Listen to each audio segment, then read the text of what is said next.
Have you ever wondered if there is one single biological system that is the common denominator to your health? Everything your body needs to be healthy. The answer is yes. And that system is called angiogenesis. Angiogenesis is how your body grows and maintains blood vessels, your circulation. Over the decades, like treatments that can starve cancer by cutting off the blood supply of tumors, and also treatments that can prevent vision loss by stopping abnormal blood vessels from growing and leaking in your eyes. That's how powerful taming androgenesis can be. It turns out that blood vessels can be controlled not just by medicines, but they can actually be controlled and influenced by food that you eat as well.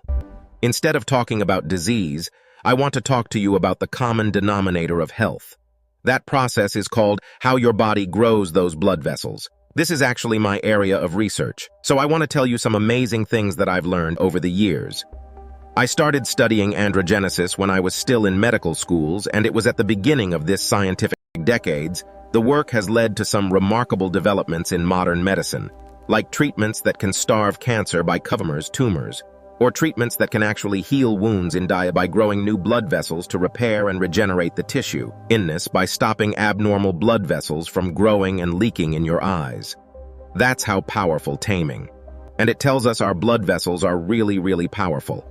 So everyday choices you can make, we're interested in what you can, from in terms of food to actually support good vascular blood vessel health. To understand just how important blood vessels are, consider and if you laid them out end to end, pull them out, they would form a line that would encircle the earth twice.